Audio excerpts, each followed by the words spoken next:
Jake and I grew up in a small town where everyone knew everyone. Our house sat on a quiet street lined with tall oak trees, the kind that turned golden every fall. Mom always said those trees were a reminder that life changes whether you're ready or not. Back then, I didn't understand what she meant. Jake and I were inseparable as kids.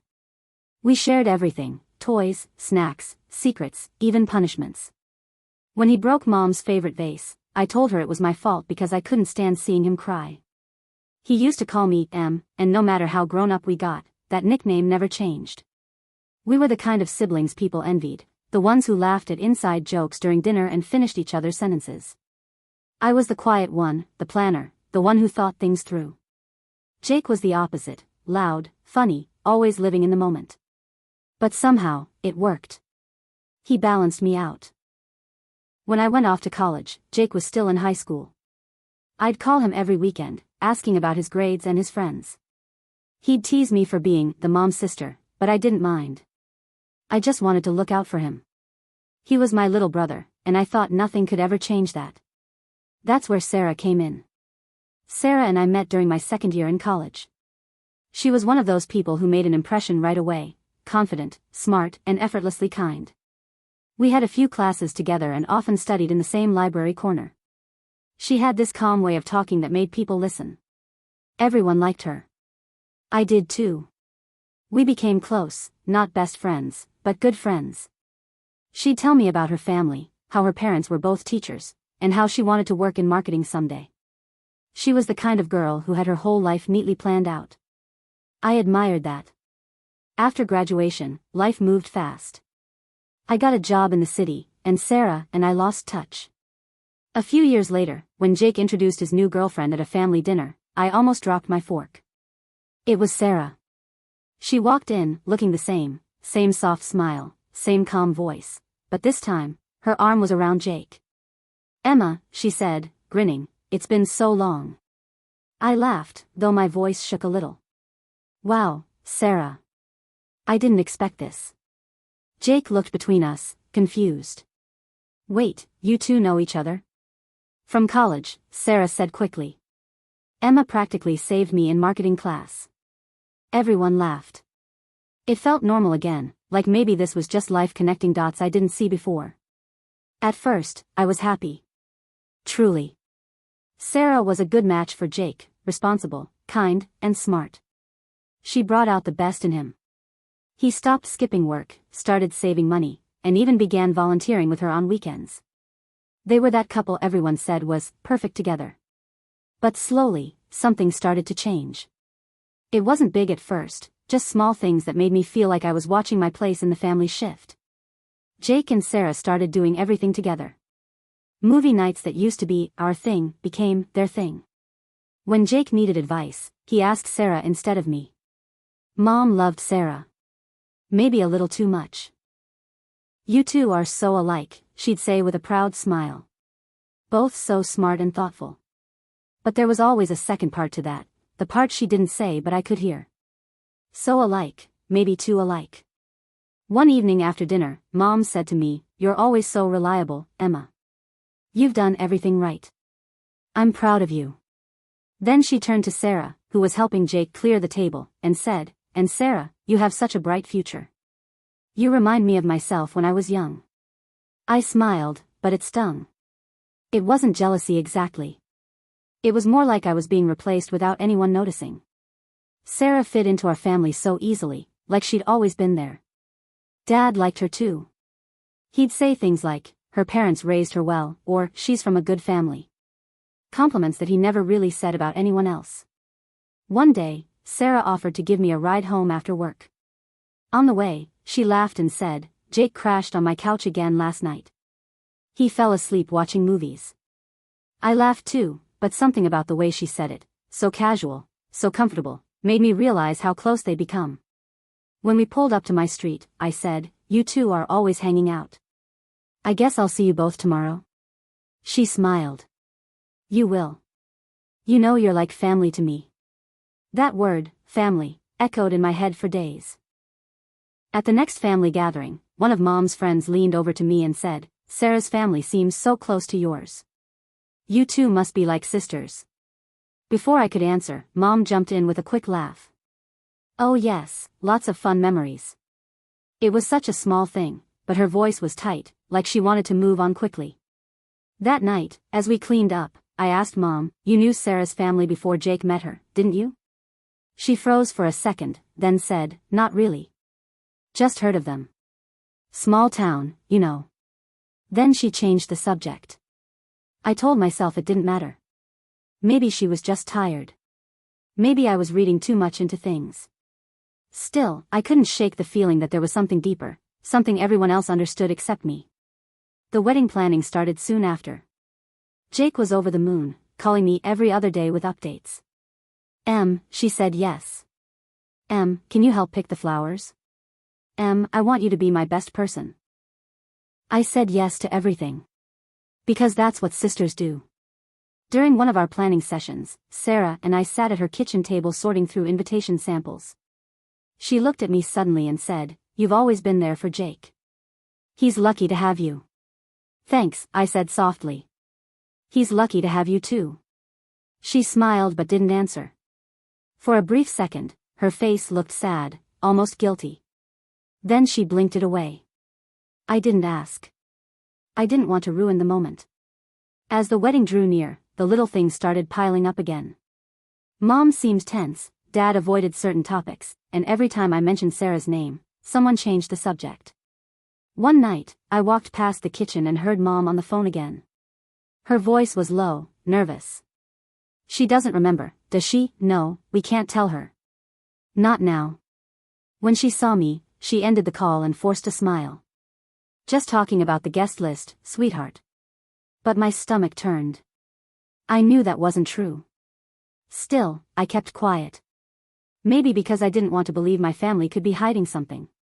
Maybe because I didn't want to lose the peace we had. But peace built on secrets doesn't last long. Then came the day that changed everything, the day I drove in to surprise Jake and met the bride I knew too well. I still remember that morning so clearly, the smell of my car's air freshener, the sound of the radio playing old love songs, and the way my heart kept beating fast because I couldn't wait to see Jake. My little brother was finally getting married. My Jake, the one who used to chase me around the backyard with water balloons, was about to say, I do. I wanted to surprise him. He didn't know I was coming early. I had told Mom I'd drive in late, but I woke up before dawn, packed my overnight bag, and started the 4-hour drive before sunrise. The sky was pale and soft, and I remember whispering, he's really growing up, huh, to myself as the miles rolled by. For a while, everything felt perfect. The GPS said I'd reached the wedding venue before anyone else. I imagined Jake's face lighting up when he saw me walk in with his favorite snack, the chocolate bars we always shared when things got tough. By the time I pulled into the venue's parking lot, the sun was shining bright. The building was simple but beautiful, white walls, golden ribbons tied around chairs, flowers everywhere. I could hear laughter from somewhere inside. I parked, grabbed my gift bag, and walked up the steps, my heels clicking on the pavement. My heart was light. I thought about how far we'd all come, from fighting over TV shows to standing here on his wedding day. Then I saw her. Sarah. She stood in front of a mirror in her wedding gown, her back to me. Her veil shimmered softly, and her hair was pinned perfectly, just the way she always liked it. She looked like a dream. But as she turned, and our eyes met, something inside me broke. It was a tiny flicker at first, like a memory tapping me on the shoulder. Her smile froze when she saw me. Not the friendly, warm smile she used to have, but one that looked like fear and guilt had mixed together. For a moment, I couldn't move. She whispered, Emma, you're here early.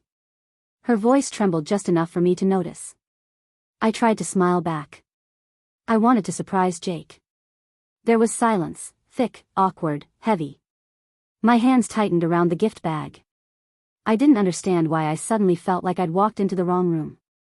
Then, like a flash, I remembered something, a conversation we had years ago when we worked together at that little coffee shop near campus. She'd told me about a guy she really liked but never named him. She said, he's so sweet, kind, funny, and I met him through a friend. I laughed back then and told her, you sound in love. She smiled in that same shy way she smiled just now. And suddenly, it all connected. The friend she met him through was me. My stomach twisted. My hand started shaking. I looked at her and said quietly, "You knew him before, didn't you? Before Jake told me about you." Her face went pale. "Emma, it's not what you think." But I didn't even know what to think. Before I could ask more, Mom walked in. She looked so happy, her eyes shining, her arms wide open, and went straight to Sarah. Not me. "Oh, sweetheart," Mom said to Sarah, "you look perfect." Then she glanced at me, her smile softening but not in the same way. "Emma, you made it." Just that. You made it. No hug. No warmth. I nodded, forcing a smile. But inside, my chest felt tight. As more guests started arriving, I stood off to the side, watching. Dad was shaking Jake's hand proudly, laughing louder than he usually did. Mom was chatting with Sarah's parents like they'd known each other for years. Everyone seemed so connected, except me. At one point, Aunt Lisa leaned close to me and said, "Emma, you must be so proud of your brother. Sarah is such a lovely choice. You two could be sisters." I smiled weakly. "Yeah, sisters." But my hands wouldn't stop trembling. I walked outside for a breath of fresh air. My phone buzzed in my hand, a message from an old coworker, Jenna. It said, "Hey Emma, weird question. Didn't you used to work with a girl named Sarah, the one who dated that guy who always picked her up from your job in your red car? I just found this old photo. Look." I tapped the image open, and my whole body went cold. It was Sarah. Sitting in the passenger seat of my old red car. And driving it was Jake. Jake, my brother. It wasn't a recent photo. It was from years ago. Before Jake ever told us about Sarah. Before any of this. I zoomed in, there they were, laughing, looking young, carefree, holding hands across the seat. And I remembered that day. That exact day. I had let Sarah borrow my car because hers had broken down. She said she needed to meet someone important. I never asked who. That someone was Jake. My brother. The air around me felt heavy. The world started to spin. I wanted to walk back inside and demand the truth. I wanted to ask why no one told me. Why my mom had looked nervous every time Sarah's name came up. Why my brother, my best friend, had kept this from me. But my legs wouldn't move. I just stood there, holding my phone, staring at their faces on the screen. People were laughing inside. The music was starting. The wedding planner called for the bridesmaids. And me? I stood outside, holding a photo that made everything I believed about my family, about love, about honesty, start to crack. I wanted to text Jake, to send him the picture, to say, "Explain this." I opened the message box, uploaded the image, and typed his name. Then my thumb hovered over send. But I froze. Because once I sent it, nothing would ever be the same again. And deep down, I already knew. Everything had changed. When I unlocked the photo on my phone, it was Sarah and Jake from my college job, laughing together in a car I'd driven. My heart skipped. I pressed send but froze. I knew everything had changed. The rest of that morning felt like a blur. I remember standing outside the church, pretending to check my phone, pretending everything was fine. But my hands were cold. My heart wouldn't slow down. The photo of Jake and Sarah in my old red car sat on my screen like a wound that wouldn't close. Inside, I could hear people laughing, music, footsteps, chairs moving. The wedding was starting soon, and I was supposed to be smiling, hugging people, maybe even helping Mom with the guests. Instead, I stood there, trying to breathe. I told myself, maybe it's nothing. Maybe there's an explanation. But the more I tried to calm down, the louder my thoughts got. I walked back into the building, forcing a smile whenever someone looked at me. A few guests were already seated. My aunt waved. My uncle asked how the drive was.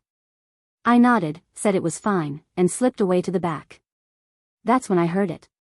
Mom and Sarah, in one of the side rooms. Their voices were low, but the door wasn't fully closed. Mom said softly, "Remember what we talked about, just stay calm. Today is about happiness." Sarah chuckled nervously. I know. It's just. I didn't think she'd show up so early. My stomach dropped. I knew they were talking about me. Mom replied, she's always been curious. But she'll let it go. She's a good girl. Then Sarah laughed a little, that same laugh she used when she was trying to make things sound smaller than they were. I hope so. I stepped back before they could see me. My hands were shaking again. Why would my mom need to tell Sarah to stay calm? Why would they be talking about me like I was the problem? The wedding hall filled quickly. Music started. Jake stood up front, looking nervous and happy. I watched him smile when Sarah walked down the aisle. And even though everything looked perfect, the lights, the flowers, the people, all I could feel was confusion. Then one of Jake's friends, sitting behind me, whispered to another, they'd been together for years. About time they made it official. Years? But Jake told us they met just last year. I turned slightly, pretending to fix my dress, and listened harder. The other friend replied, yeah, man. I remember back when he used to drive all the way to her campus to pick her up. We thought he was crazy.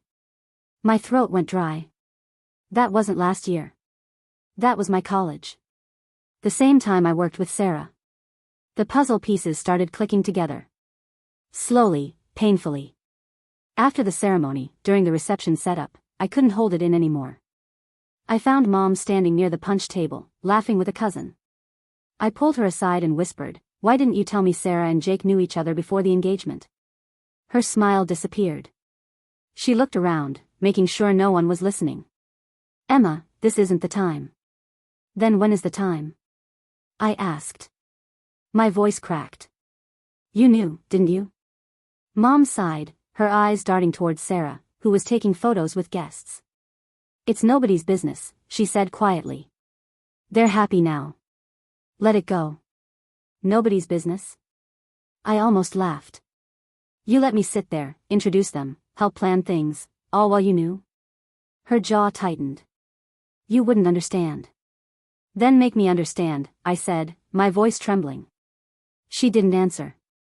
She just turned away. I stood there, frozen. My own mother couldn't even look me in the eye.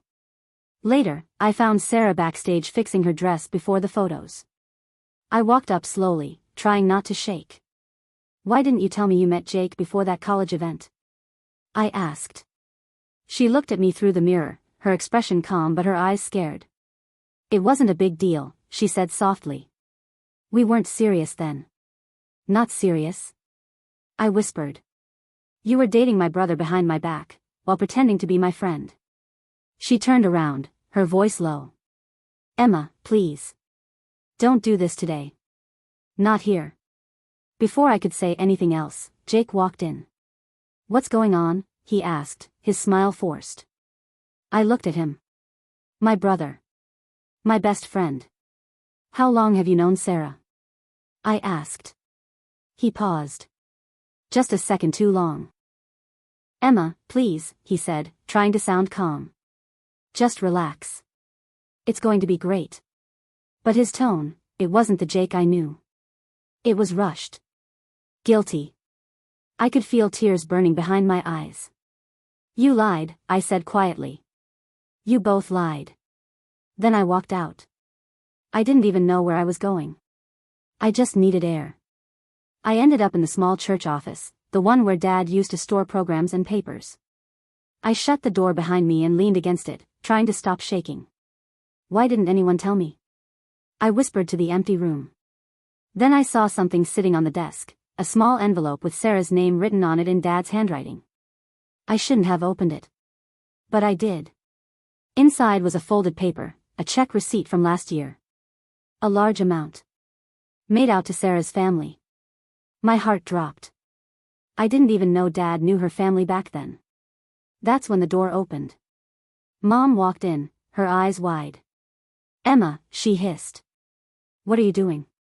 Why, Mom? I asked, holding the paper up. Why all the secrets?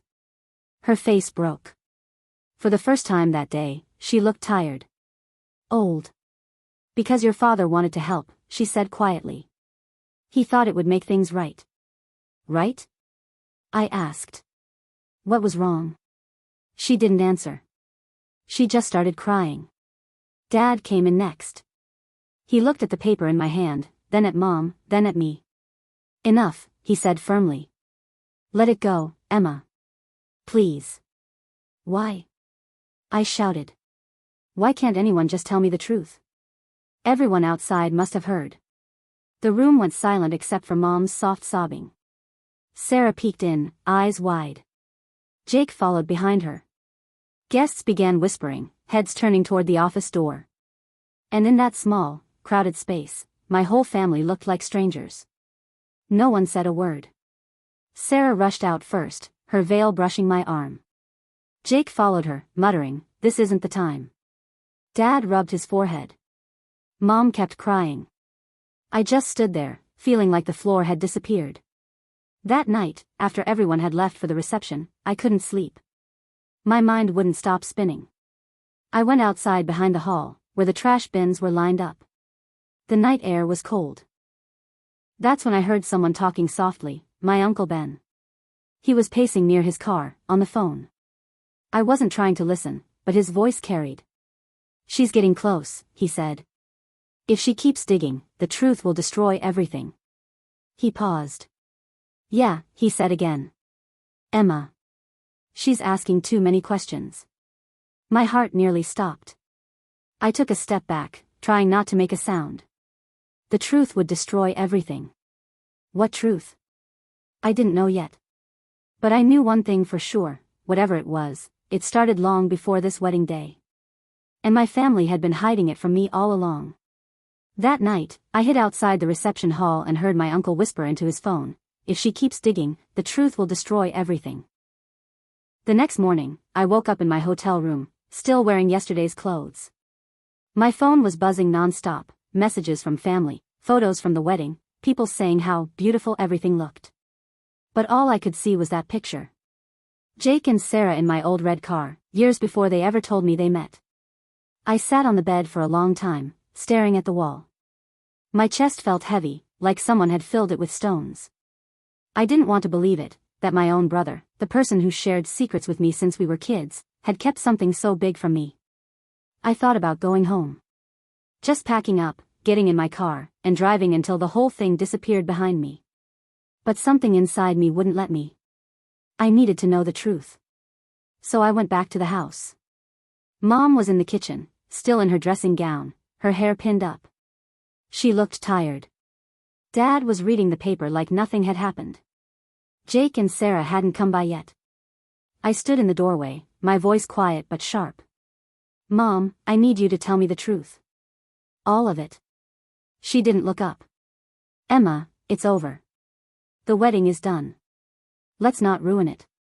"I'm not trying to ruin anything," I said. "I'm trying to understand." She sighed, put the cup down, and finally met my eyes. "You want the truth," she said softly. I nodded. She sat down at the table. For a few seconds, the only sound was the clock ticking. Then she said, "Sarah and Jake, they were together before. A long time ago. Before you even finished college." I froze. She went on. "Sarah's parents didn't approve. They said Jake wasn't from the right background. They made her end it. But they never really stopped talking. When Sarah's family moved back here, I told Jake he should see her again." My head spun. "You told him?" Mom nodded. "They were meant to be together, Emma. They've always loved each other." I felt like someone had pulled the ground out from under me. "So all this time," I whispered, "you knew? You helped them?" Mom looked down. "Your father thought it was the right thing. He said it would bring the families closer. You'll understand when you're older." That phrase hit me like a punch. I remembered hearing it years ago, when I asked Mom why she got so quiet every time Sarah's name came up. I was still in college then. I had told her once, "I think Sarah likes someone from church," and Mom just smiled strangely and said, "You'll understand when you're older." Now it made sense. She wasn't protecting me from gossip. She was protecting a secret. Dad finally folded the paper. "Enough of this," he said. "What's done is done." I looked at him. "You knew too, didn't you?" He sighed. "Jake came to me. He said Sarah's family wouldn't let him near her unless we made it official. I told him to talk to your mother. We helped where we could. Helped? I said. By lying? By making sure your brother got the life he wanted, he said simply. I laughed, the kind of laugh that doesn't sound like laughter at all. So you all played matchmaker, I said quietly. And I was what? The extra piece? The sister who introduced them, kept them close, made it all easy? Mom looked at me, guilt flickering across her face. You were part of it, she said. You just didn't know. Her words sliced through me. Part of it. I stood there for a moment, trying to breathe. My hands were shaking so badly that I had to hold on to the chair. The smell of coffee filled the room, and from outside I could hear birds chirping. Everything looked normal, peaceful. But inside, it felt like everything was falling apart. I went outside to clear my head. The morning sun was bright, almost too bright. Down the street, I could hear children laughing, someone cutting grass, the world moving on. But in my mind, I kept replaying all those moments, the times Sarah had asked me questions about Jake, pretending to be curious. The way Mom's face softened every time Sarah visited. The family dinners where everyone seemed to know something I didn't. I felt stupid. Used. I drove to the reception hall to pick up a bag I'd left the night before.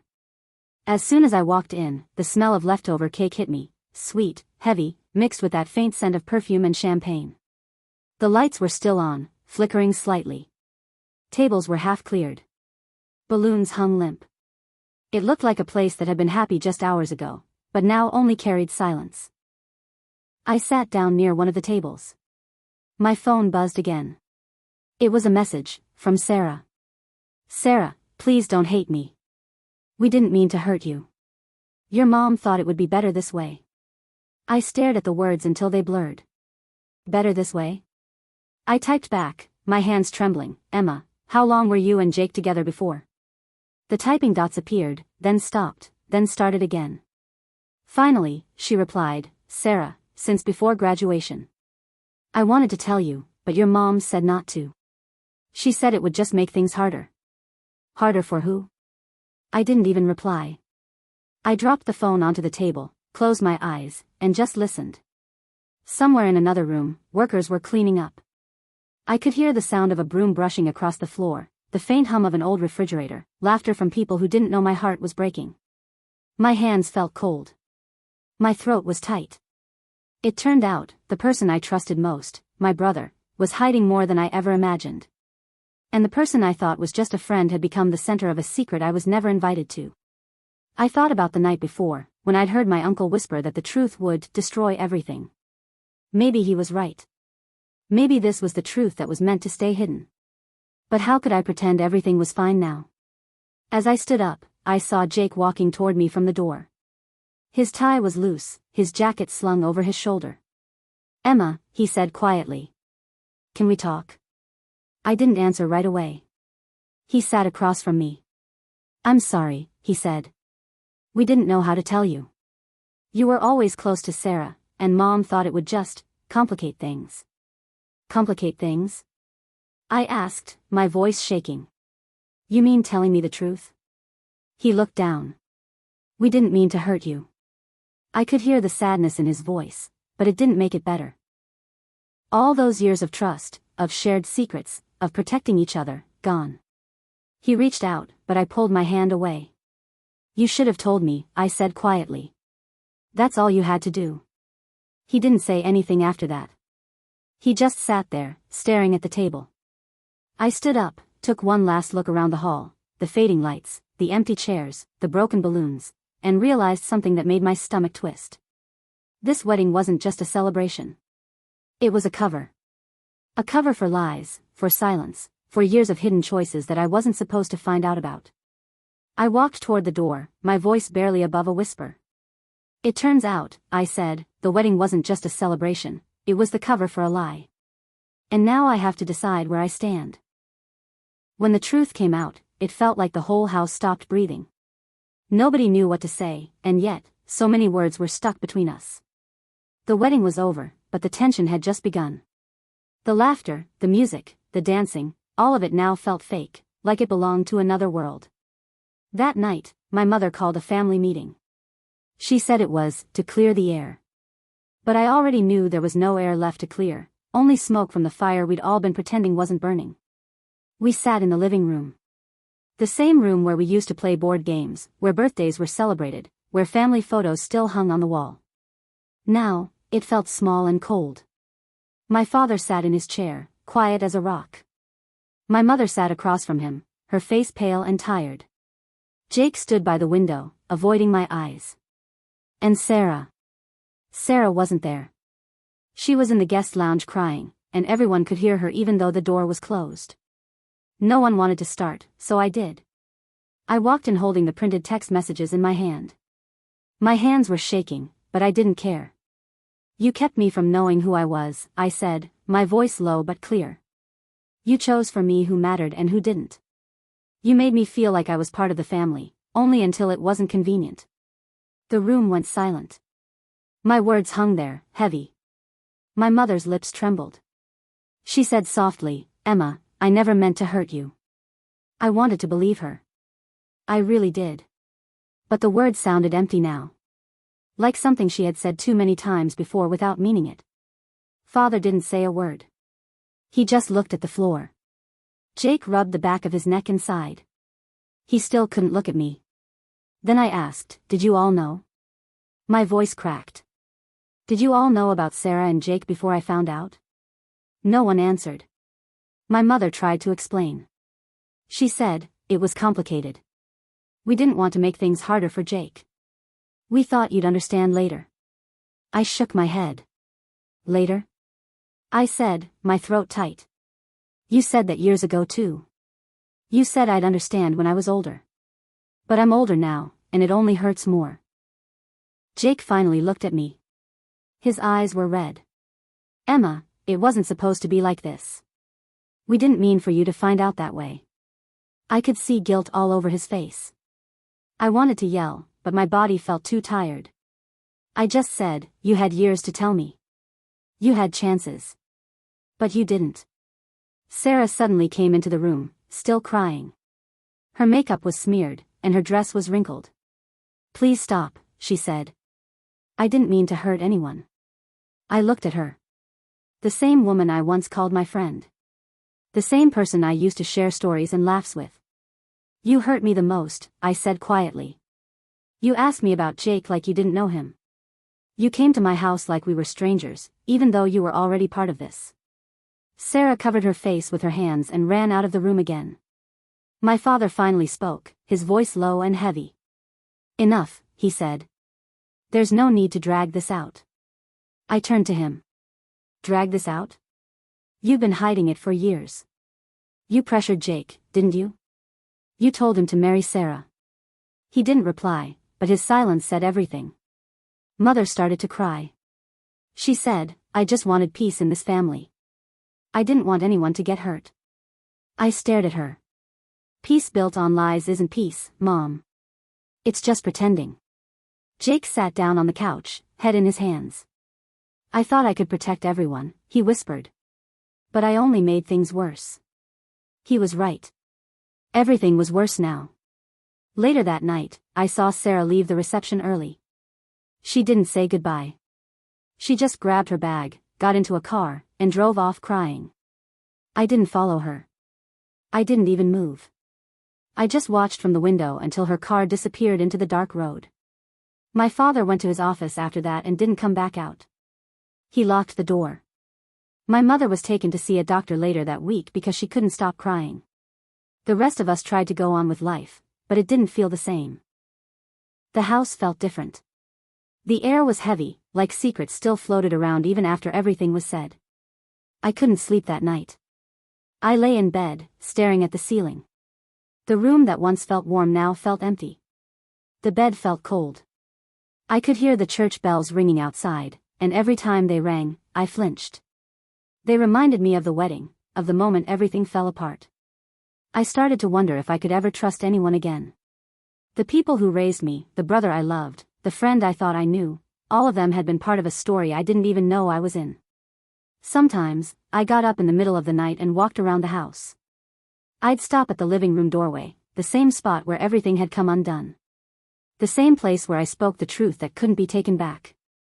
I'd touch the wall, the photos, the table. I'd remember the laughter that once filled that space.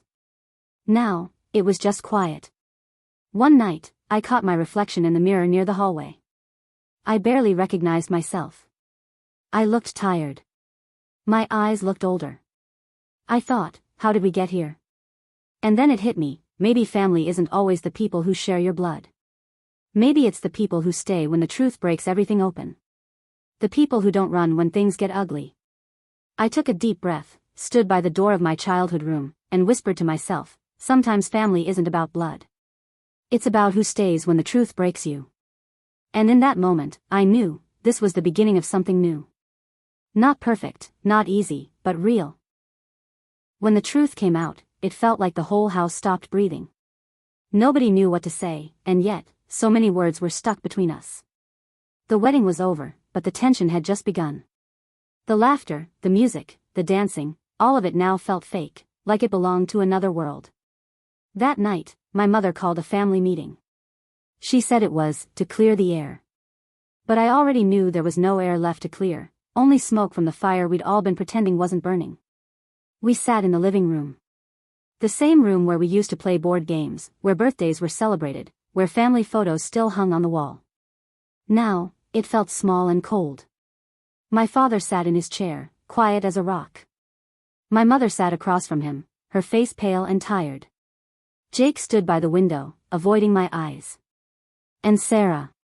Sarah wasn't there. She was in the guest lounge crying, and everyone could hear her even though the door was closed. No one wanted to start, so I did. I walked in holding the printed text messages in my hand. My hands were shaking, but I didn't care. You kept me from knowing who I was, I said, my voice low but clear. You chose for me who mattered and who didn't. You made me feel like I was part of the family, only until it wasn't convenient. The room went silent. My words hung there, heavy. My mother's lips trembled. She said softly, Emma, I never meant to hurt you. I wanted to believe her. I really did. But the words sounded empty now. Like something she had said too many times before without meaning it. Father didn't say a word. He just looked at the floor. Jake rubbed the back of his neck and sighed. He still couldn't look at me. Then I asked, did you all know? My voice cracked. Did you all know about Sarah and Jake before I found out? No one answered. My mother tried to explain. She said, it was complicated. We didn't want to make things harder for Jake. We thought you'd understand later. I shook my head. Later? I said, my throat tight. You said that years ago too. You said I'd understand when I was older. But I'm older now, and it only hurts more. Jake finally looked at me. His eyes were red. Emma, it wasn't supposed to be like this. We didn't mean for you to find out that way. I could see guilt all over his face. I wanted to yell, but my body felt too tired. I just said, you had years to tell me. You had chances. But you didn't. Sarah suddenly came into the room, still crying. Her makeup was smeared, and her dress was wrinkled. Please stop, she said. I didn't mean to hurt anyone. I looked at her. The same woman I once called my friend. The same person I used to share stories and laughs with. You hurt me the most, I said quietly. You asked me about Jake like you didn't know him. You came to my house like we were strangers, even though you were already part of this. Sarah covered her face with her hands and ran out of the room again. My father finally spoke, his voice low and heavy. Enough, he said. There's no need to drag this out. I turned to him. Drag this out? You've been hiding it for years. You pressured Jake, didn't you? You told him to marry Sarah. He didn't reply, but his silence said everything. Mother started to cry. She said, I just wanted peace in this family. I didn't want anyone to get hurt. I stared at her. Peace built on lies isn't peace, Mom. It's just pretending. Jake sat down on the couch, head in his hands. I thought I could protect everyone, he whispered.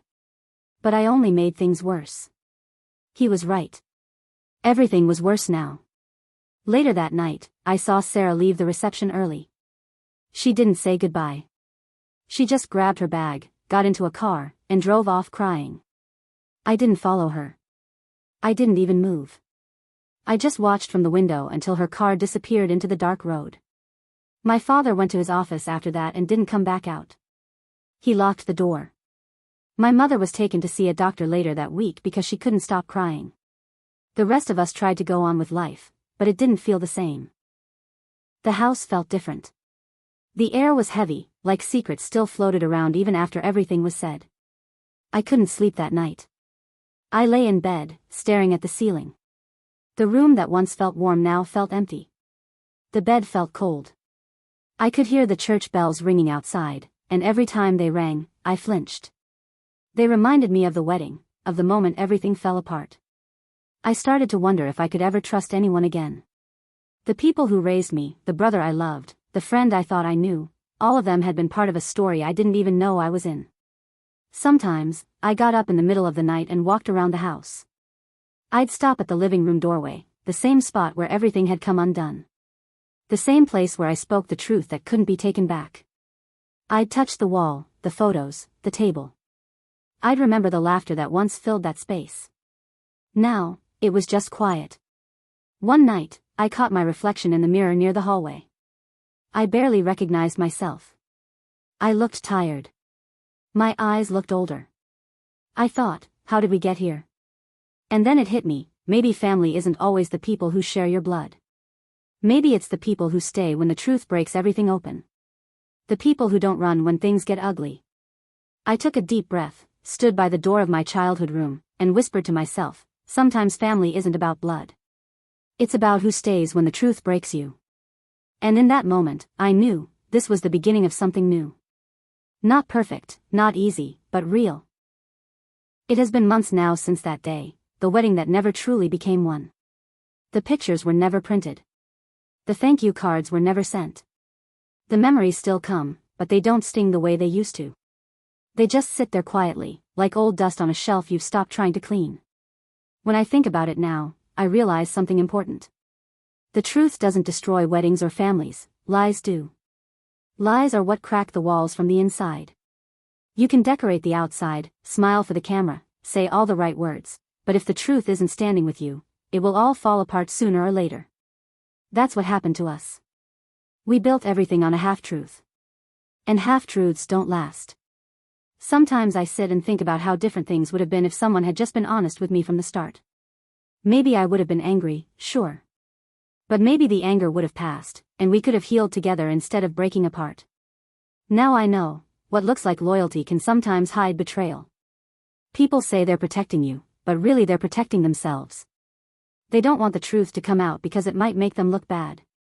I used to think love meant keeping quiet, helping others even when it hurts, staying out of things that weren't my business. But now I know that real love doesn't ask you to blindfold yourself. Real love stands in the light, even when the light is harsh. You deserve to know before you celebrate someone else's happy ending. You deserve to understand what you're walking into before you clap, smile, and say congratulations. Because once the music stops, it's you who has to live with the truth you didn't ask for. Sometimes I replay the moment I walked into that wedding hall. The flowers, the music, the laughter.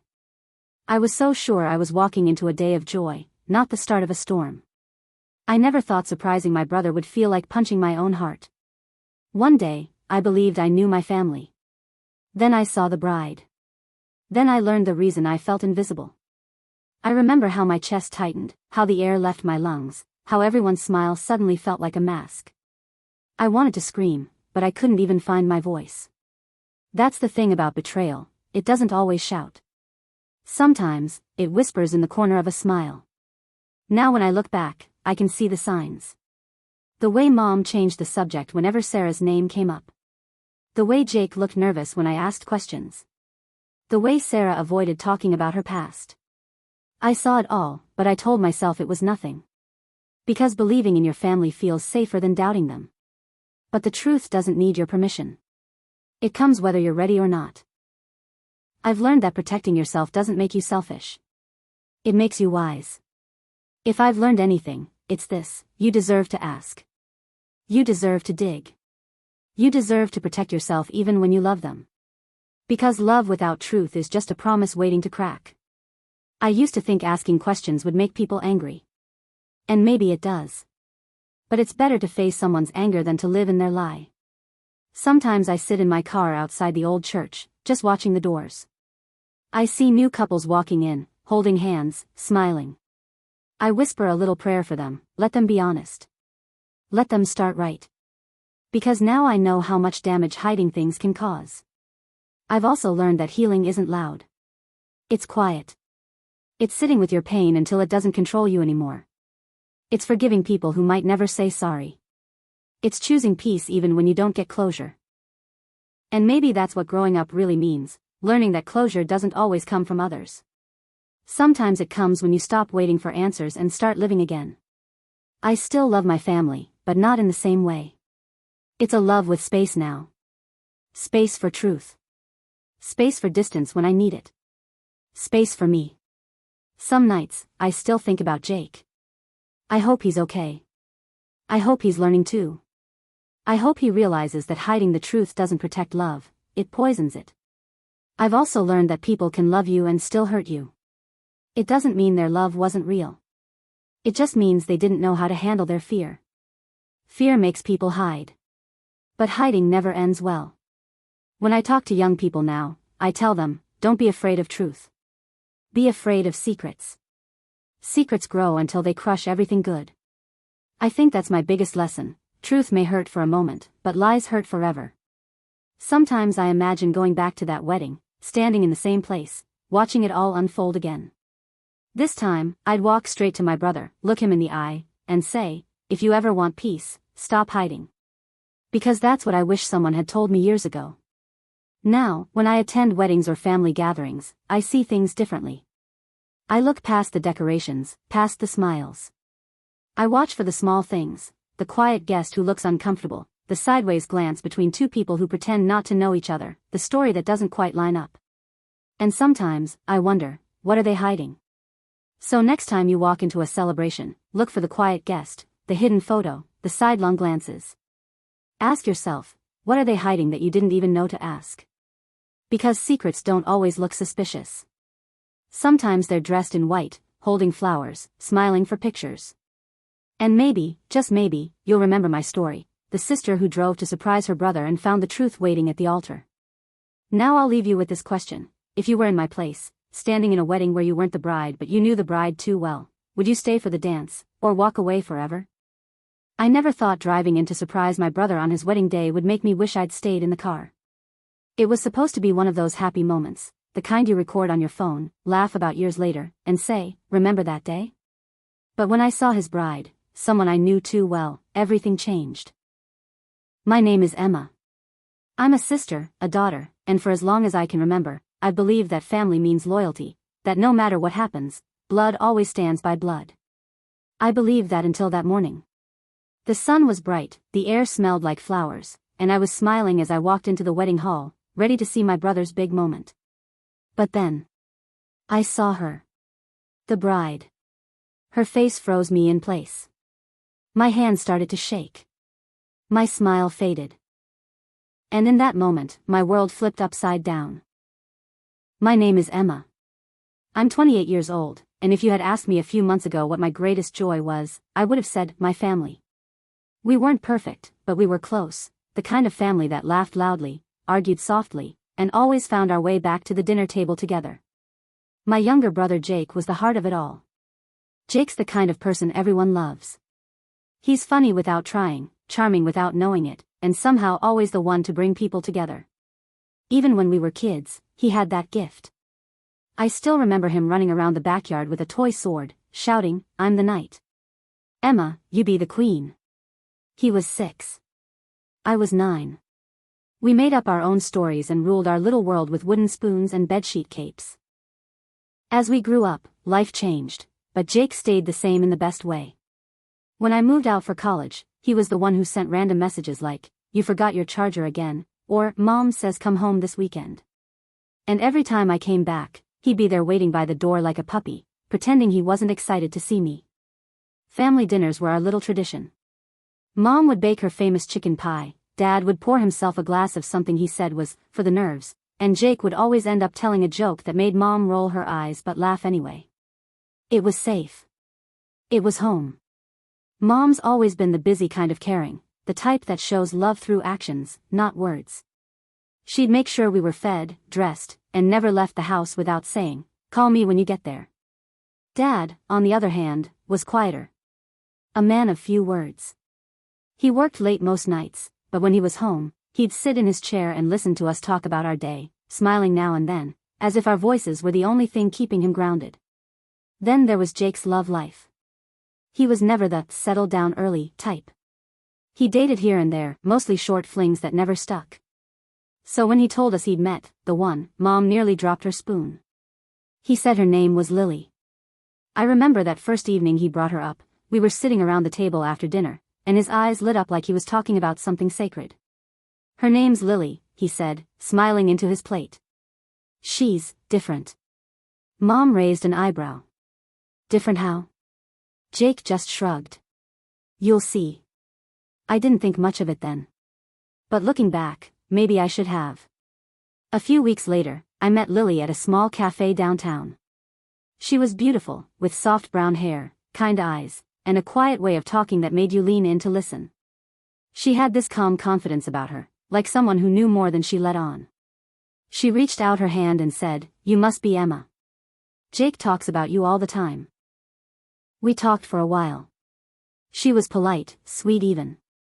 But there was something about her voice, something familiar. It tugged at a memory I couldn't quite place.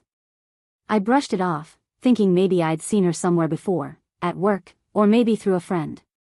When we left the cafe, Mom asked me what I thought of her. "She's nice," I said.